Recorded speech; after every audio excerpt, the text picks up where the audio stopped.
Hello everyone, welcome to another episode of Non-Scripted Ramblings. I'm Kendall Richardson, and today I decided I wanted to do a little quickie ramble review of the first part of the Crisis on Infinite Earths crossover that the Arrowverse is currently undergoing. I am super excited, no pun intended, that the crossover's here. It's finally started. We're in it. It's going. It's great. It's awesome. This is something that has been building for a long time. A long time. It's connected to everything in all of the shows across the board, of course. And I just, it's so wonderful to finally see it come to fruition, come to life on the small screen. For us. So I don't know, I'm a big fan of these shows and this universe, and I'm just really excited. So first thoughts on the first part. I really loved it. It is so fast though, and that's fine. It's just paced so well, but it's so quick because you're just like, okay, next part. There's so much going on, there's so much to take in. The time flies. A 42-minute episode is gone in the blink of an eye because it's so quick, but it's just non-stop. There's no slow parts. Even in the scenes where it's just dialogue, and there's a couple of those, they're amazing, and you're not like, okay, let's get back to the action. You're like, no, I'm in this moment with these characters experiencing what they're experiencing, and it's just, yeah, oh god. Okay, so I really want to talk about the intro first because that just had me, that gave me the best reaction from this entire thing. It's why I can't stop smiling right now because I loved it. The monitors narrating this big epic thing talking about the Big Bang, or at least the Arrowverse's version of the Big Bang and the creation of the multiverse, and then we cut to clips of our heroes over the years fighting, in the Age of Heroes, as the monitor calls it. So that's a lovely little montage. And then we get into the, oh my god, what has to be some of the best cameos in anything I've ever seen. Now, one of the big things about this crossover that has so many people excited, including myself, is the fact that we were going to see many of the past and present DC heroes from all different iterations, all going to be cameoing in this, all making appearances, and as many as they could get. And I don't there was couple of cameos that popped up in this intro that I did not know were going to happen, and oh man. I'm going to cry. I'm so happy. So, I mean, I don't even know where to start. I knew the one cameo that was mentioned that I knew was going to happen. It was Burt Ward, Robin from the 66 iteration of Batman starring Adam West. So great. It's so unfortunate that Adam West is no longer with us, because I'm sure he would have been in this crossover without a doubt. But nevertheless, we got a lovely little shot of Burt Ward strolling through Gotham on Earth 66. Very nice. Walking, Ace the Bat Hound is the name of the dog that he's walking, and the skies turn red, and he turns around and looks at it and says something like, "Holy crimson skies of death!" And it's just so good. You just feel like you're a kid again watching the original series. That was great. And then there's also a glimpse of the Ray from Earth X, as that Earth's been completely obliterated. So that's, I hope the Ray actually ends up coming back into the show, because I really like his character, and when he was originally introduced in the Crisis on Earth X crossover, I was excited to see more of him, and we've gotten a little bit more, but nowhere near enough. I want more Ray, the Ray, I should say. not to be confused with Ray Palmer. But yes, I want more of him. So hopefully that's not the last we see. And then let's talk about the 2 cameos that I didn't know were happening. The smallest one being very quick was, I haven't seen the show yet, but I hear it's awesome. Titans, one of the other great DC programs. It's on Netflix here in Australia, and it's on my list. I've been meaning to get around to it, and I'm really bad, and I'm sorry I haven't watched it yet, but I've heard good things. So we got a glimpse on Earth 9 of Titans versions of Jason Todd, Robin, I'm guessing, or Robin, yes, or Nightwing, I don't know, Robin, I don't know, one of them, but it's Jason Todd, and Hawk is the other hero, so, and just before they're obliterated, basically, so I think that might be the only cameo we get from, only reference to the Titans show. Who knows what will happen, but, the cameo, to be in all cameos now, this like little montage of cameos kicks off with just the best little glimpse of Earth 89 and the gorgeous like matte painting of Gotham City from Tim Burton's Batman, and then we cut to a man sitting on a bench. The Danny Elfman, I can't speak, Elfman theme is going. It's great. The newspaper article says Batman captures Joker, and then he pulls down the paper and it's fucking Robert Wall. It is Alexander Knox sitting on the bench. And I'm like, what the hell is going on? This is so awesome. I think I like cheered like for like 10 straight seconds. I was just like, holy fuck, I was not expecting that at all.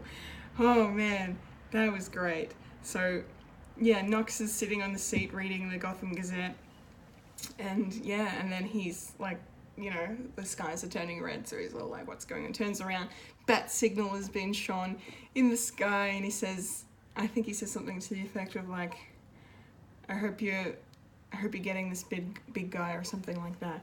But like he's, talking about Batman. But like, I'm still not over it. I don't think I'm going to be over that for a long time. That was awesome. I didn't know that was happening, so I'm so happy.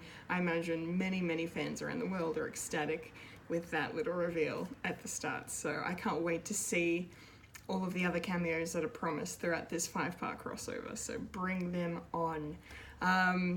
So now to the rest of the show. It was a very good episode, a very good kickstart to the crossover. And being that this is obviously the Supergirl orientated episode, it was all basically set in National City on Earth 38.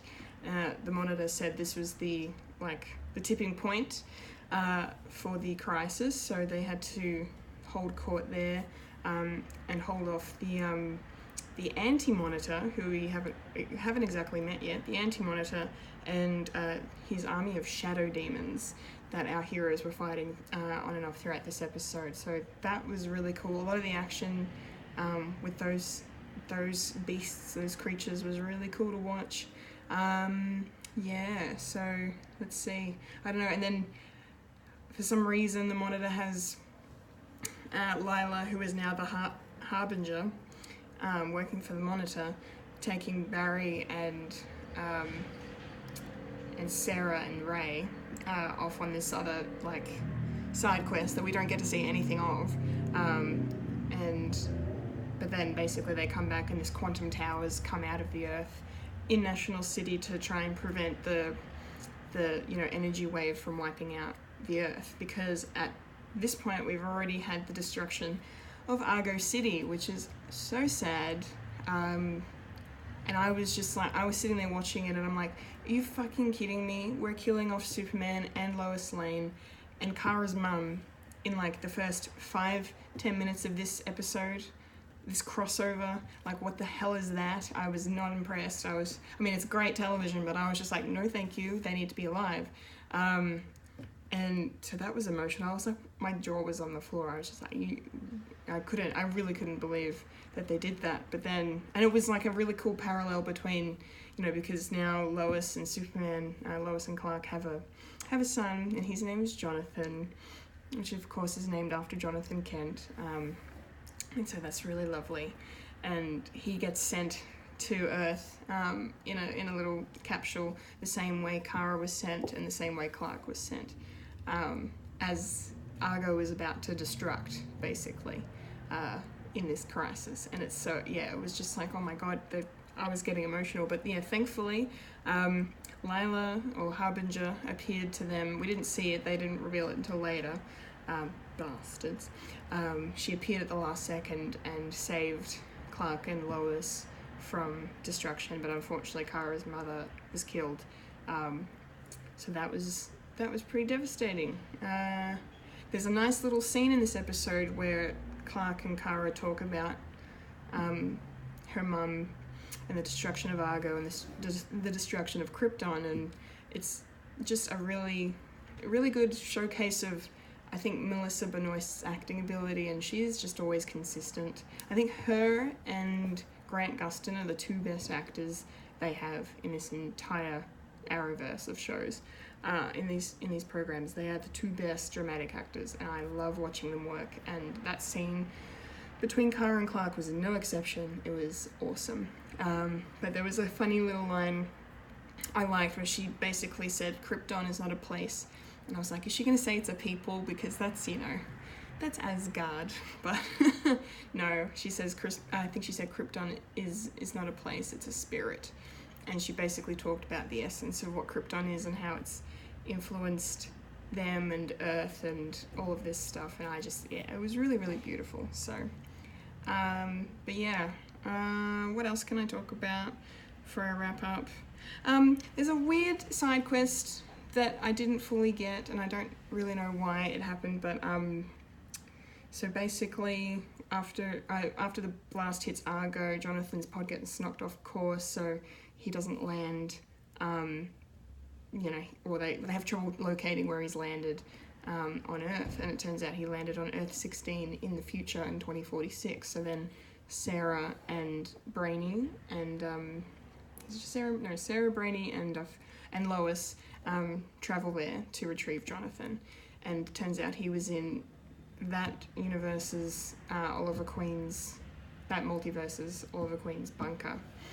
And it's older Oliver Queen, he's probably in his late 50s by this point, but he's still Green Arrow in this universe. And then, so there's this scene between him and Sarah Lance, and clearly Sarah's been long dead on this Earth, so Oliver has no idea what the hell's going on, and he's just very upset and shocked to see her standing before him. And then they have a really nice exchange about,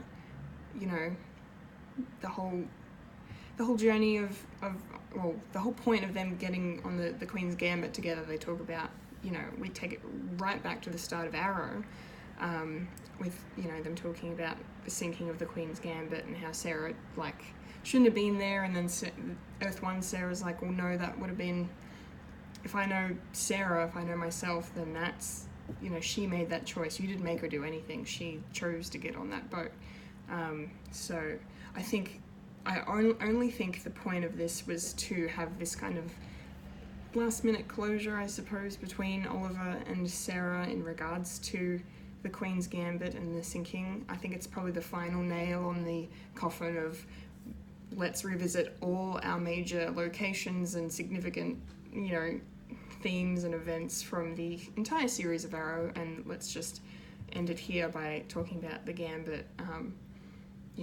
That's kind of what I feel like that scene was supposed to do, because otherwise it just didn't really, there weren't really, I don't know, the stakes were felt kind of low, I mean, especially in comparison to the destruction of the multiverse, but I don't know, I think that was maybe the only point of that little side quest, but it was still enjoyable. What else can I mention? There's a nice little moment where the humans are being evacuated from Earth, and it's really cool to see the aliens and humans actually working together to save everyone in this episode, considering how Supergirl has really dealt over the years with this issue of, the alien immigration situation, and, humans are, not very receptive of these foreign people, and it's a really nice commentary and all of that allegory for, you know, what a lot of places in our world and reality are going through with immigration and, you know, that kind of, those kind of racial issues. So it's really beautifully handled in Supergirl, and if you haven't watched it, I highly recommend. So it's really nice to see that without any hesitation, the aliens are like, yes, you can use our ships, and, you know, they all come together. And there's a really nice scene there where everyone's evacuating, and Kelly Olsen has James's guardian shield, and she uses it to save someone, and then Alex, her girlfriend, sees her doing this, and Kelly just looks up and says, James left it for me. And then Alex smiles. I'm like, that's really nice. That's good. Because James isn't in the crossover, because he's, sadly, McCad Brooks has left Supergirl, so, yeah, that was a really nice way to kind of keep him around without him actually being there. So I thought that was really cool. Yeah, there's a Will Wheaton cameo at the start as well, I forgot to mention, right after that montage of cameos and Earths being destroyed. They cut to Earth 38, and Will Wheaton is playing a, like, the end is nigh kind of, you know, prophet/protester, which I was like, is that Will Wheaton? And I looked it up, I'm like, oh, it's Will Wheaton. Yeah, very cool. Very random. Yeah, now, apart from Lila being the Harbinger, Nash Wells, the current Flash iteration of Harrison Wells, from we don't know much about him at all yet. He's from some other Earth. I don't remember if they've actually said what Earth, but he, in all of the teasers that were played at the end of each episode last week, showed Nash being sucked into this wall, like door, like with all this light, and they had these symbols on it and everything, but I think that was him unleashing the Anti-Monitor and starting the crisis. And so now he's become the pariah, who, I don't know, he appeared at the end of the episode, and I'm just like, is he there? Is he one of the good guys? But he says he's doing penance for the fact that he unleashed the Anti-Monitor, and now he must bear witness to all of the Anti-Monitor's, you know, evil things that he's going to do, and, you know, the destruction of the multiverse and all of that stuff. So maybe he's a slave to the Anti-Monitor, I don't know, I'm sure we'll find out more about it in part 2. Yeah, but that was interesting. Now, let's wrap this up by just talking about Oliver Queen. There's another nice scene with his daughter Mia, and I'm not talking about the one that we saw in Arrow last week, that was shown in this episode right at the start, just to connect everything. You know, he gave Mia finally a proper Green Arrow suit, so she got to suit up properly for the first time, and she looks really great. I mean, they didn't give her a hood or a mask or anything, but everyone knows who she is, so I suppose there's no point. But no, that was really, really cool, and kind of obviously hinting towards the fact that, you know, she's getting her own show, and Oliver's, you know, going to be leaving because Arrow's finishing, and, you know, we're passing the torch, all of that stuff. Now, I really liked the fact that Oliver wanted to stay and keep fighting, and somehow managed to prevent the Monitor from getting him out of the conflict with the shadow demons right at the end. Yeah, because, yeah, I don't know. It was really good and really awesome to see, and it was sad that, you know, sorry, this freaking notification popped up on my phone. Didn't go away, thanks phone. That's why I was a little distracted, sorry. But yes, so very sad to see that Earth 38 was lost, because that's why the Monitor was like, okay, well, we're not going to win, we must retreat because there's more battles ahead. So he transported all of the heroes out, and Oliver wanted to keep fighting so they could get as many people evacuated off the Earth as possible. That was good, of course, and he's doing the heroic thing, and It was a really powerful scene because he's fighting them, he's shooting his arrows off, and then he runs out of arrows, and then you just see a look on his face, but he's still determined to keep going because he knows he knows he's going to die in this event. So I guess he figures this is it, and I'm gonna go out, you know, fighting. So he drops his, is it quiver where they keep all the bows? I think it's a quiver. Anyway, please feel free to at me in the comments if I got that wrong. But he drops that on the ground and then just yells and then charges. And you don't see him fight, like hand-to-hand fight any of these shadow demons or anything, but the next you see him, he's lying on a gurney in the bunker and everyone's around him and he's about to die. And it's emotional, and I got emotional, I teared up, I did. And, you know, seeing all the other heroes tear up and stuff because Oliver's dying, and especially Mia, you know, she's heartbroken, and he dies at the end. That's how the episode ends. Oliver Queen dies, and I was just kind of shocked because, you know, he's always been around, and it's very strange that they would kill him off in the first episode, even though we knew he was probably going to die. But I didn't let myself get too emotional because I'm fairly confident he'll be coming back. We've got 4 more episodes to go, and after that, like, Arrow has 2 or 3 more episodes left of its own to finish off the show, so he's not dead. He'll come back in some form, some way. Who knows what that'll be, but we'll find out over the course of the crossover, I suppose. So I didn't let myself get too emotional over that. I was more emotional over the Argo City thing, so I was like, fuck, really? Superman's dead? Which is stupid of me because I'm like, of course Superman's not dead because he's getting his own show as well, so, but, you know, whatever. I was just not expecting that, so it was shocking. But this, I'm just like, no, it's sad. It was a sad scene. It was kind of anticlimactic considering we didn't get to see him actually fight these demons and lose this battle. And the way he kind of expired was kind of, I don't know, I didn't love it. It was nice, but it was very, I'm gonna get out all of my last words before I fade away kind of thing. Like, yeah, it was very cliche, but I mean, it was still good, and Stephen Amell performed it very well, so, yeah. I hope he does come back, because if not, I will be very, very, very sad. Very, very sad. Okay, I think that's all from me for my little ramble and recap. I said it was going to be quick. I lied. That's not how I do things. So thank you for watching. I hope you enjoyed my little weird musings and thoughts on the first part of the Crisis on Infinite. If I can speak properly today, that'll be great. Crisis on Infinite Earths crossover. I will be posting a video for each one of these episodes, so stay tuned for more. Thank you so much again for watching. I've been Kendall Richardson, and you've just experienced non-scripted ramblings.